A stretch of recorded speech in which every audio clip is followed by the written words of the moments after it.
Hello guys, welcome to this week's 5y5, which is a YouTube show and podcast dedicated to all things 5 yards. I'm Ali Maxwell, I'm a 5 yards ambassador. The other one, who's normally here, he's unwell this week. So I'm joined by a special guest, and it fits perfectly with the themed episode that we wanted to do this week, which is on the Europa League. Joined by Jack Collins this week. Jack, thank you so much for joining us on 5y5. Thank you for having me, Ali. It's a real pleasure, real honour.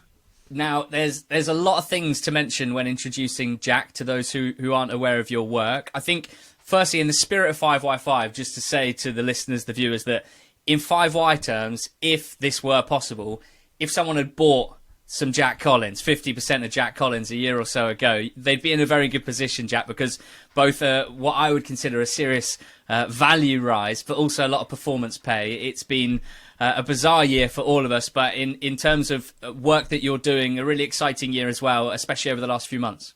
Yeah, absolutely. So obviously we know each other for a long time back from our work with Fulhamish, Ali, and not the top 20, and how that kind of got together. And I used to work for Bleach Report, and I have Ranks FC with Sam and Dean, and yeah, the Europa League breakfast show came through to me this year, and I am the Europa League's biggest fan. Me and Unai Emery, I'd say. It's a straight shootout between who loves the Europa League more.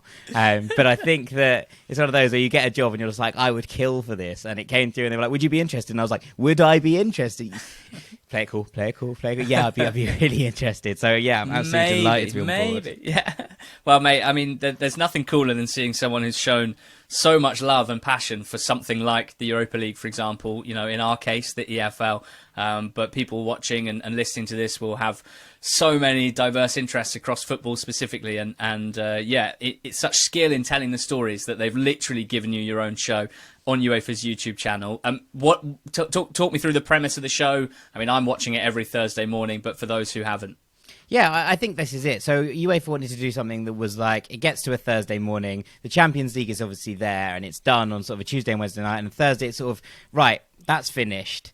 Let's move towards the other competition. And I think for years the Europa League was seen as a kind of second-rate competition, and it's easy to put things into brackets like that, right? It's easy to be like, oh, it's like Div 1, but you'll know so well that from your work in the Championship and below that it's not about that. It's not about the level of caliber. It's not always about how good the players are. It's about the storylines. It's about the narratives. And I always find that they're better off in the Europa League. And I've been saying for years that it's a league of mystery and myth, and competition is a little bit different, and it's not necessarily, it doesn't have the same feel as the Champions League to me. It feels like it's excitement and new people and new stadiums and new teams and people clashing that you haven't seen ever hit each other before, and all of those things I think make the most compelling narratives, the most compelling storylines. And someone's like, oh, who wants to watch Dinamo Zagreb play Slavia Prague? I'm like, I do. I really want to see that, because you don't get to see those storylines play out every year. Not even, in the Champions League you tend to find, and we've just seen it last week, Bayern playing PSG was last year's final, this year's semi. You're like looking at it as, okay, we've seen this before, but I've never seen Dinamo Zagreb play Tottenham. And I think that excitement, that ability that it can always be something new is what drove it. So that's the premise, I think, of the show. It's to kind of explore the themes and the actual moments that make the Europa League different and special, and why there's a reason for you to go. If you really love football, like if you really, really love the sport at its core, and you love the stories that surround it and the mystery and the travelling and new fan bases and learning about it, then there's so much joy in finding a competition that you can dig into like this. So that's what I've been trying to do on the show. Mate, wow, I can see why they gave you the job. You're very much preaching to the converted on one point specifically. I'm glad you brought it up. And it's about quality of play, and how this myth that people only want to watch the very best players in the world play against each other. I always think to myself, covering the EFL, we often get told, George and I, oh, you found a niche and you've exploited it. I'm like, there's 72 teams at any given time who between them have about 500,000 fans. That doesn't feel like a niche thing to me. And also, the feeling of the ball hitting the net and your team scoring a goal is no different at the top of the Premier League as it is at the very bottom of League Two. So I definitely massively sort of feel what you're saying there, but also, and in 5Y terms, I think just like in the EFL, we know there are players we are covering who will play at the very top of the game, and we're seeing them first, taking their first steps. I dare say on a similar-ish level, in terms of UEFA competitions, that can be the same for the Europa League. So, clever segue into the players that we're going to talk about. We'll talk a little bit about Ranks FC at the end, because we've had Sam on the show twice. He plays 5y5, takes it very seriously, judging by the amount of WhatsApps he sends me. And he's actually plucked out a couple of players on this show who I think if anyone's listening actually looked deeper into, they've done pretty well out of. So let's see how you go. You've picked 3 players still in this year's Europa League, so players we can watch on Thursday night.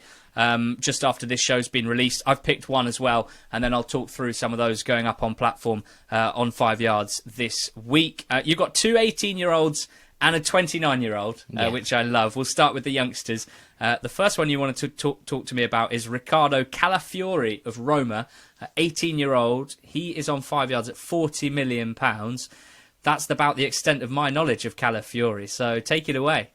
Yeah, well, so this is a long-term one for you. So I know it's a kind of a mishmash of two things, isn't it, 5 years? The fact that there's obviously performance pay for players right now, and then there's the kind of idea that you're investing in a long-term stock. Yeah. And Califiori is very much the latter, right? He's not played all that much this year, but he's been chucked in at the deep end a couple of times this season. He's always come up trumps, 18 years old.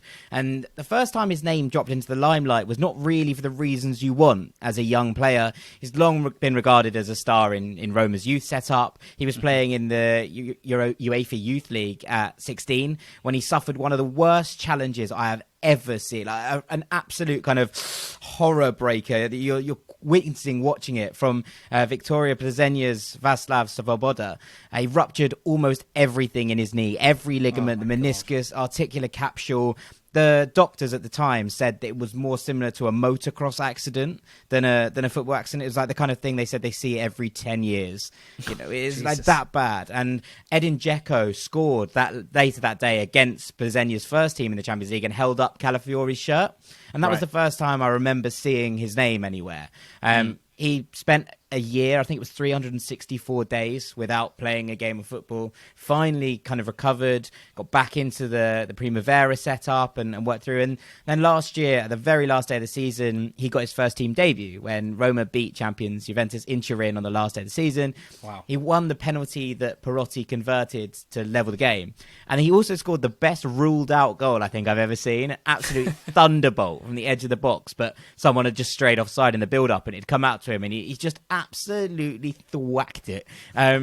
Not to be deterred, though, he scored pretty much the exact same goal for the club in the Europa League this year with a similar strike against as young boys. It was, phenomenal from the edge of the box at the Olimpico, and that's his first senior goal for the club. He's been out since he was 9, and you love that. Amazing. I think there's always this thing about Roma and homegrown players, right? And sure, it's not just De Rossi and Totti, but look at now at Pellegrini, but also you go further back at players like Giuseppe Giannini, and it goes all the way back. So there's always something about the homegrown player at Roma, I think, that really kind of digs in, and he is one of those. He's featured in the last 2 Europa League games, both off the bench, but I do think that with Spinazzola ruled out this week, he will start against Ajax in the second leg. He's only played a couple of times. Injuries have kept him from fulfilling that potential to become a regular rotation piece, I think, for Fonseca this year. And they do remain a concern. That is the big red flag hanging over Califiori. But if that doesn't come to pass, if he can shake off this injury history, I think we could be on to the next superstar left back really early on. I think he's that good. I mean, are we talking, in terms of a mini scouting report for this left back, Califiori, modern fullback, I'm imagining, decent going forward, quite mobile, good delivery, that sort of thing? Is there a shades of anywhere, a player that he would remind you of, or a half-decent comparison? He jumped out to me early doors as having similar kind of traits to Kieran Tierney when he was at Celtic. And my love for KT3 is well documented, and I still think that he will go on to be the world's best left back. And I think that we're looking at a similar profile of player, because Califiori has been playing left wing back under Fonseca, but also looks reasonably comfortable slipping into that left centre back role as well. Nice. He can do a little bit of both. He has got the attacking impetus, but can go both ways. Is a player that you don't go, oh, he won't be able to do a job one way or the other. And I think that's what makes Tierney stand out for me. You can do left centre back, left back, left wing back, and will do a job for you in any of them, but doesn't shirk any of the duties that you're expecting. He's a proper all-rounder, and I think Califiori is a little bit of the same. And in terms of, I guess, next steps is the last thing I always like to know for these players and for the guests that we get on. He's an interesting one here. You've flagged up, I guess, concerns about his injuries and the extent to which one can get over such a horrific injury, a traumatic one. Clearly, he has done a lot of work on that front, but still maybe being held back, I think, by some muscle injuries this season. But just in terms of next steps, what do you think is the kind of best case scenario for him? Just 18, as you say, a long-term buy, if this was someone that you wanted to buy into. What would be sort of best case scenario for you, and then worst case scenario as well? It's a funny one, isn't it? Because the player he's directly competing with, you would say, is Spinazzola, Leonardo Spinazzola. And in my head, Leonardo Spinazzola is 21, but he's not. Right. He's 28. And he's been around for so long and been touted as this prospect for so long, Spinazzola. Yeah. I'm always like, well, he must be really young. But he's starting to come to probably the peak of his career in terms of what he's looking at.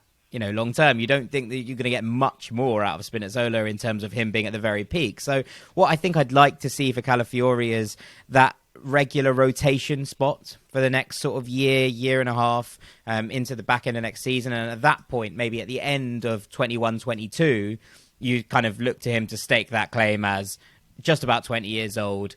You want him to be claiming to be Roma's starting left back / left wing back in the season after that, depending on who's in charge, etc., etc. But yeah, I think that's it. I think he wants a year where he can rotate with Spinazzola. Look, the left wing back slot is a heavy duty slot, right? Especially in a Fonseca system, you're going to have to work very hard there. And so for him to have that couple of a full year rotating, I think is probably what I'd like to see from him next year, with a view to the year after that, him being very much the starting piece.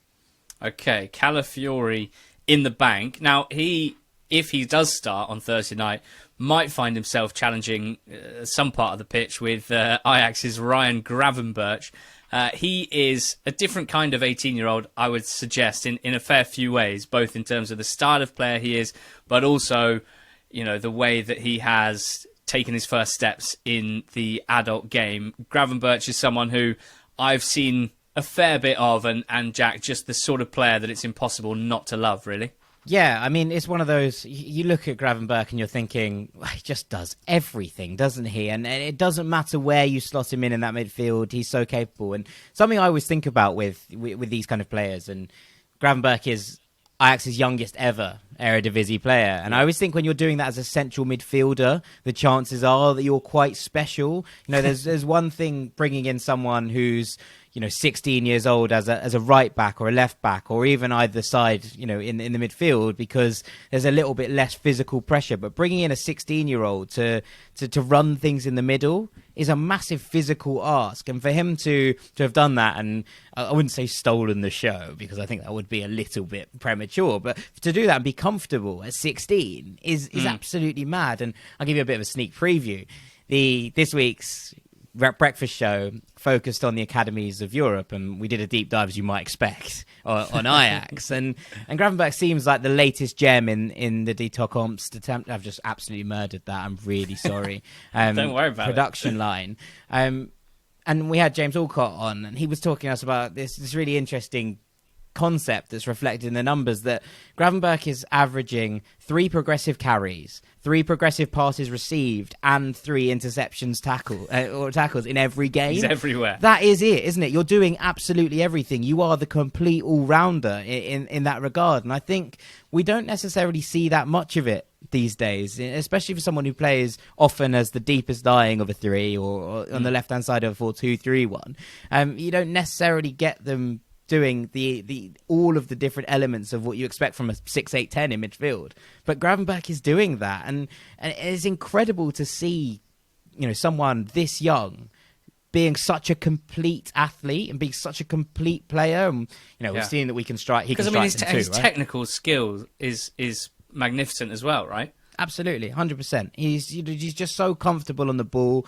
He's not the most, I would say, progressive passer in the world. He tends to do the simple stuff when he's in the middle. He lays it off and keeps possession and recycles.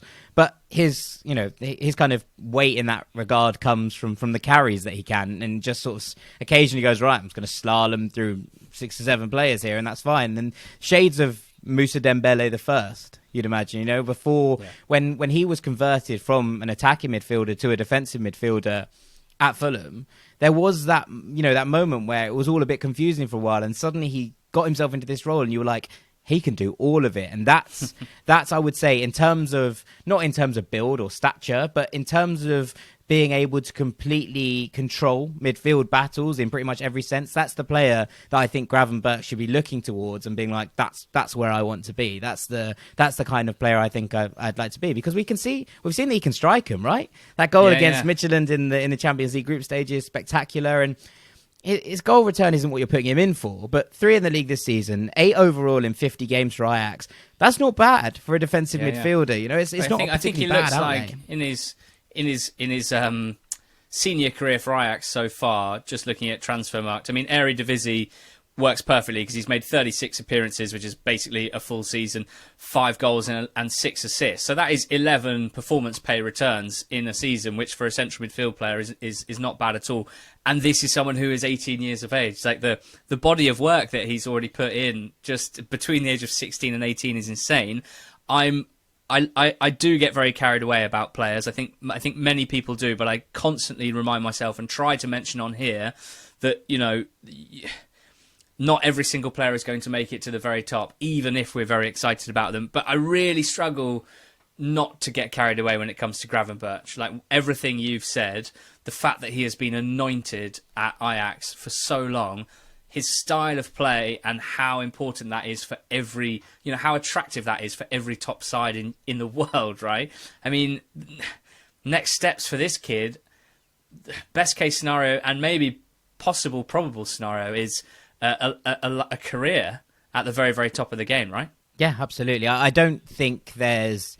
Well, there are obviously reasons that a player wouldn't reach the top, but I don't think there's anything as you're looking at Gravenberch now and thinking, I don't understand why he wouldn't become, an absolutely world-class player for the next 10 years. I think we're not verging on it already, but I don't think we're miles away, at this point. I think we're talking a player that within the next 2 years could be seen as one of the best midfielders in the world.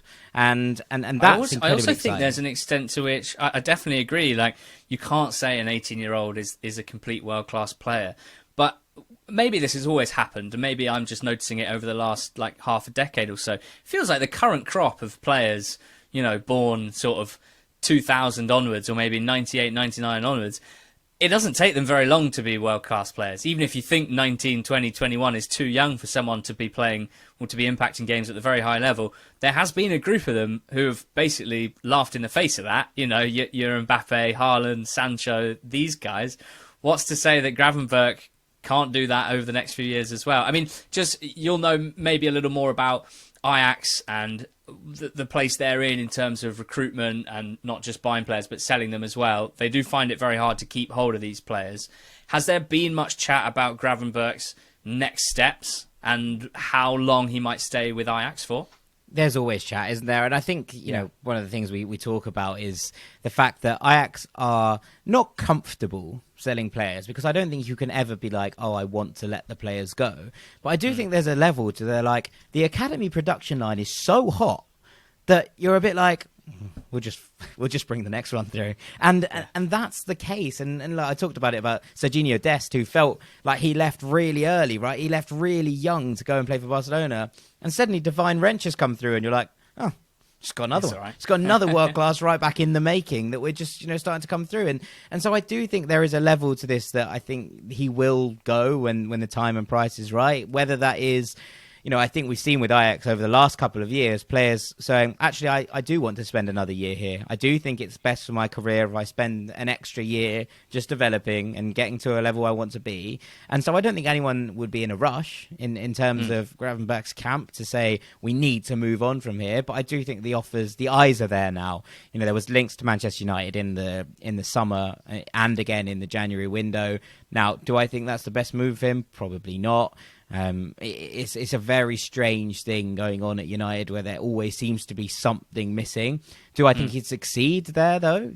Yeah, almost certainly. And maybe that is the piece. I've been saying United need a six forever and a day. Maybe he is the player they need. I know you spoke about Tejan Koopmeiners on the last week's episode, and he's the player I've been touting as United's answer to the six problem. But if Gravenberch came in there, and I don't think he would fail. I think he would go on to succeed. I'm just not sure if that move right now in his career is the exact hit. But I would not be surprised at all to see him make the move from one of Europe's big clubs to one of Europe's super clubs this summer.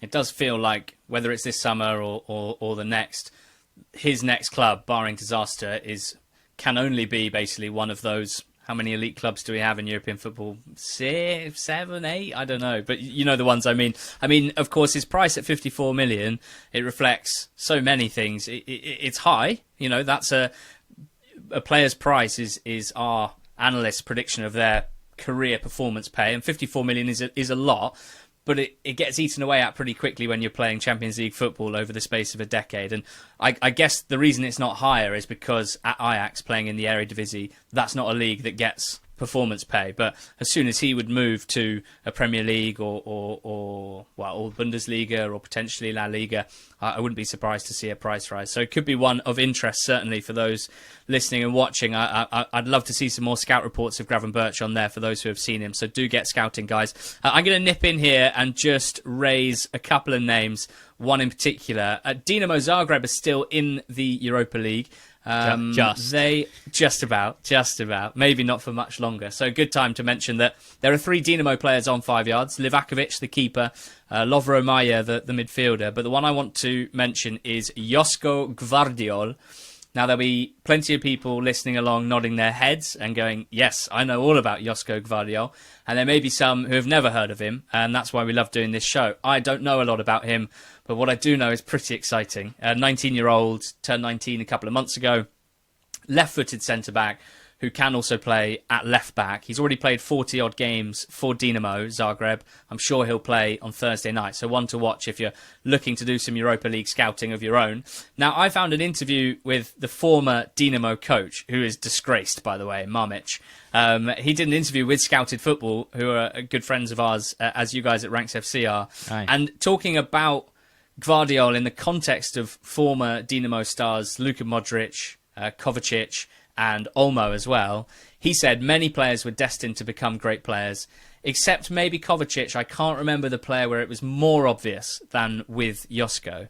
Even Modric, he said, had to go out on loan before getting his chance. Now, Gvardiol, 40 games already, having just turned 19, a bit like Gravenberch. That tells you that he's been undeniable. They couldn't ignore him, and he's been playing first-team football. He's nicknamed Pep, which I love, by his teammates, thanks to the similarities between his surname and Guardiola, obviously. And he's absolutely insane on FM21. And, we don't use that as the basis for our scouting reports, but it's always a nice tick in the box. I just checked him out 5 years into the game, playing for Chelsea and basically the best defender in the world. But he's not going to be at Dinamo for very long, is he? Which is obviously good news in 5 yards terms, because that is a non-PP league. He joins Leipzig this summer. And Jack, I'm always a bit torn. Sometimes when I see this, I think, of course, Leipzig have already signed someone before I've basically even learned their name. But then you realise Upamecano will be leaving this summer. Looks like Konate might well be. And there's going to be a slot in the centre of defence for Leipzig. So in terms of a player pathway, it does kind of make sense, right? Yeah, absolutely. And I think we looked at this with the signing of Mohamed Simakan from Strasbourg, and then you look at Gvardiol, and then you think, right, so if Upamecano's off and Konate looks like he might be off, we could be looking at a brand new centre-back partnership there for Leipzig next year, which would be Gvardiol, as you say, 19 years old, and Simikan, 20 years old. And it's just, again, we talk about production lines, and we talked about that at Ajax, and it's obviously a little bit different at Leipzig and Salzburg and what they're doing there. And look, there's plenty of people who will tell you that the idea of that whole pipeline is terrible for football, and look, I completely agree with a lot of the things that they're saying about the fact that it's now capable for a team to come in and be completely changed by a sponsorship deal. But I also think you look at actually what the Red Bull pipeline are doing on a kind of day-to-day basis, and the fact that they're giving opportunities to youngsters, they're creating a pipeline to the top level to churn out this talent that then goes on to shine across Europe. And it's very difficult to dislike that.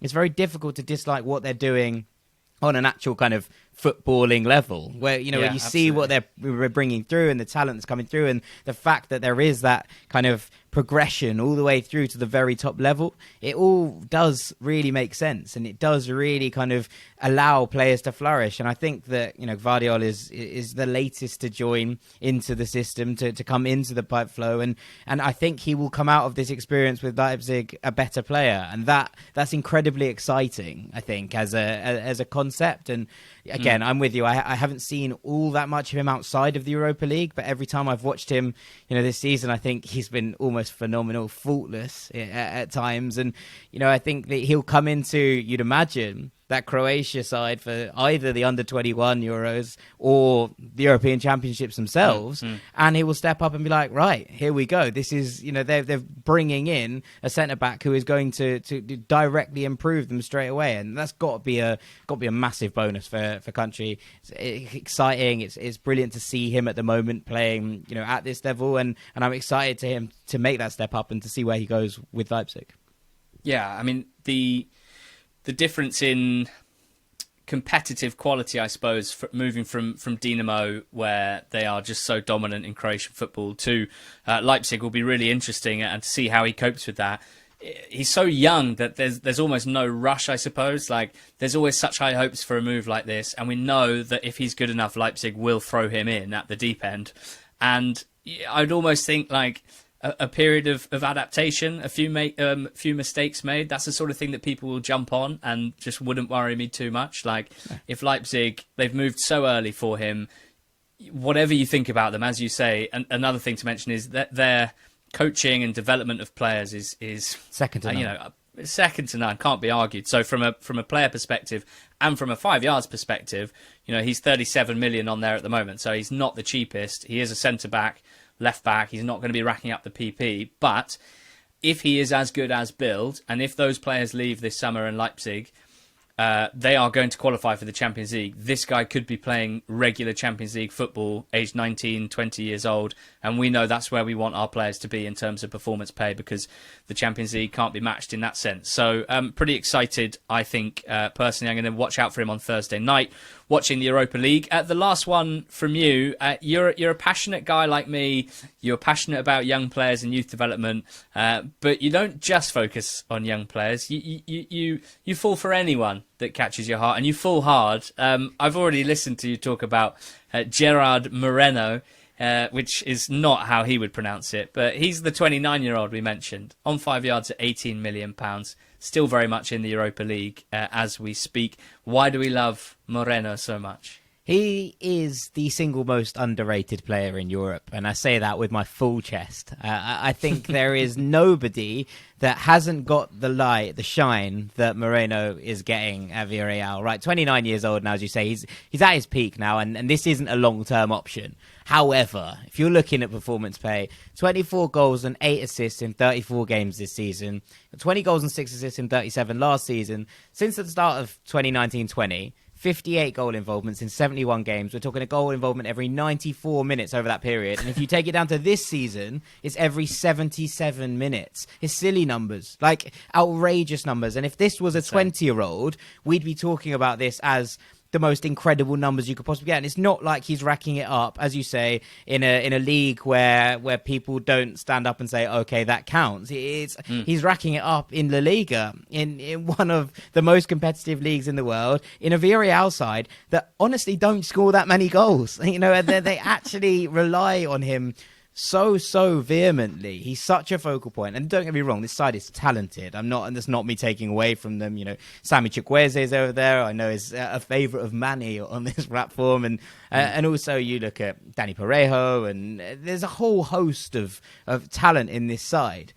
But Moreno is just everything, and I've gone so far to say that he should be starting as Spain's number 9 in the Euros this summer, and I have seen nothing to change my mind on this. And you know, when you're seeing Alvaro Morata play as in a 2 at Juventus, struggle a little bit, score an incredible amount of offside goals, don't get me wrong, you respect how one man can be offside so often, but you look at Moreno and you see his scoring rate, his constant strike rate over the last 2 years, and I just don't think there's anyone that I would have leading the line ahead of him. I just think he is a man who lives for all types of finishes. He scores, you know, with both feet, scores with his head, for someone who's not massive, if I'm being honest, but still quite comfortable in the air. And with those numbers, with the numbers he is currently racking up, I just can't look past him as a really, really good option. At the value you've put on him, you know, for his performance play week in, week out. He's got a hat-trick last week against fellow Europa League quarter-finalist Granada in domestic matters. He just keeps going, and he keeps scoring goals. And I'm president of the Gerard Moreno fan club at this point, but I am just so on board with this. But isn't it a nice reminder as well, and maybe this isn't convenient for some people, but isn't it a nice reminder of how different players' pathways can be, and how talent and development is not linear, right? Like, 100%. You know, we've talked about a ton of 18-year-olds on this show, and we expect them to have amazing careers, but so much can happen even between the age of 18 and 23, which is when most might consider moving towards their peak. What's the story with Moreno? Because it's not like he's come out of nowhere. Like, I'm looking at his scoring record. Between 2016 and 2018, he scored 29 league goals in La Liga over 2 seasons for an Espanyol side who presumably weren't tearing it up. So, but prior to that, he's not really started scoring goals in La Liga until his mid-20s, which makes me think, and this is crucial for future performance pay, that we shouldn't consider him an old player just because he's 29. In terms of mileage on his body at the top level, still plenty in him. Yeah, absolutely. And I think one of the things that kind of felt weird with Moreno coming through was he didn't always know where he played. And, we mentioned his stature there. He's not tiny, he's 5'11", but he's not a big guy. And he's quite slight as well. So I think there was this kind of tendency that, especially with teams playing with one striker through the middle, as is often the way in Spain, they didn't feel comfortable with him being the kind of main light in that, and that he was a little bit too slight to get through there. So he was often shunted out wide. And then he went off to Espanyol. He'd obviously, spent a fair bit of time at Villarreal at that point, and it just felt like it just hadn't worked. And I think Espanyol bought half of his rights or something like that at one point. It was really quite odd. And then finally, eventually, they bought him back. They bought the 50% back, and it feels like such an old worldy thing that they're owning half a player. Like, I remember growing up thinking, "Oh, Inter and Parma own half of this player. Does this mean he plays for half of them half the time?" It never added up. But this happened with Moreno, and it was only upon his return to Villarreal, when I think he had shown that he could score the goals at Espanyol, that they really started to trust him. And it's been a long-term thing. He didn't set the world on fire when he first returned to Villarreal. He was shifted all over the place, really, trying to find his position. But once they did find that trust, when they did find that kind of moment where he suddenly started scoring, he just hasn't stopped. And I do think there's a couple more years in the old dog yet. Well, it'd be interesting, really, because, what chance do you think of him ever playing for anyone else, or rather over the next 3 or 4 years playing for everyone else? Do you think he is settled and will basically be playing and scoring for Villarreal over the next few years? Because in that case, in 5 yards terms, you can pick up a few £1 million as a goal scorer in performance pay, probably per season in La Liga, but it's in the Champions League and Europa League where you really make hay, and Villarreal always seem to be on that cusp of generally qualifying for European football, but you can't always bank on it, right? Yeah, I don't think he's going to go anywhere. I think his buyout clause now is too much for his age. Yeah. I don't think anyone's going to go and splash the money that Villarreal would want on a 29-year-old. And you can understand why. Like, you don't know how his body's going to hold up. You know, I think he'll be fine for 2-3 years at the very least yet. But I do think that he won't be going anywhere. So that's a question. I think this is very much someone who is going to be remaining with club. And Villarreal are seventh, I believe, in La Liga. They're not going to. They're in the cusp of qualifying, and obviously it'd be interesting for you guys to see how things change with the Europa Conference League next year, and whether that is going to become, you know, an extra competition where people can pick up performance pay, and that will obviously impact how well Gerard Moreno might do next season. But I do think he's going to be here. He's going to be scoring goals in La Liga for some time. He's going to be playing as much as his body allows for the foreseeable future, and I still think he'll be a worthwhile pickup, I would say. Absolutely. Well, I've just looked as you're talking. Since the start of last season, 10.7 million earned in performance pay. We've obviously still got Europa League games and La Liga games to play this season. He might get up to 11 million over just 2 seasons, which is a hell of an effort. And at that price of 18 million, if you do think that he could be a sort of timeless goal scorer, you know, someone who could keep scoring well into their 30s, then that is certainly an interesting one to flag up. And at the price of 18 million as well, that is much lower than most of the young superstars we talk about on this show. Just before we finish, I'm going to tell the viewers about some of the players going up on 5 yards this week. Ansgar Knauf, that's not me sneezing, that's the name of a Dortmund player. He's heading up on 5 yards this week, as is Federico Di Marco of Hellas Verona, Kaiki of Fluminense, Zach Emerson, Brighton kid, formerly of Oldham. I think he made his Oldham debut at just 15, so I remember him being quite highly rated. Still very young. Archie Collins of Exeter, no relation of yours, I believe. Barley Mumba, Dimitri Yanoulis and Kieran Dowell, all of Norwich, clearly heading up on site as we get ready for Norwich's return to the Premier League. Sheffield Wednesday youngster Osezi Urugide, Oxford goalkeeper Jack Stevens, and then the wonder kid at Lincoln. No, not that one. The other one, Morgan Rogers, who might be slightly in the shadow of Brennan Johnson, who's on loan from Nottingham Forest at the moment, but not for long. Rogers is on loan from Manchester City. He's only 18. It's his first taste of senior football since joining on loan in January. Could barely have gone better. Some similarities with Johnson, really. They keep assisting each other, don't they? They keep assisting each other. Johnson scored three last night, Tuesday night, and Rogers set up the first 2 and the penalty for the third. So people differ on whether that should be given as that's a hat-trick of assists as far as I'm concerned. But I'll give him all 3. He's one of those graceful attacking players whose ultimate position is yet to be decided. But for an 18-year-old, I mean, physically he's brilliant. One of the goals that he set up for Johnson was after he'd basically muscled some seasoned vet off the ball and played a clever pass. So basically couldn't have shown more of an exciting skill set in his first 4 months playing in the 3rd tier. I've no doubt that every single championship club will put a bid in to have him on loan next season. So Morgan Rogers heading up on 5 yards this week. Definitely one to scout, one to watch.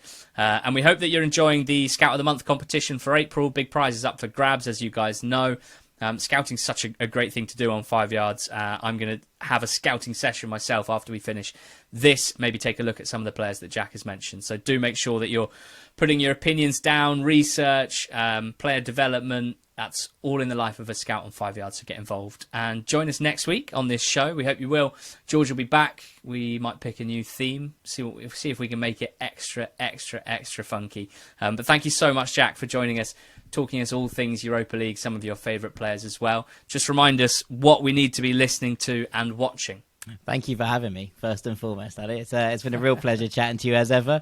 I'm at Jack J. Collins on Twitter. Please go and watch the Europa League breakfast show.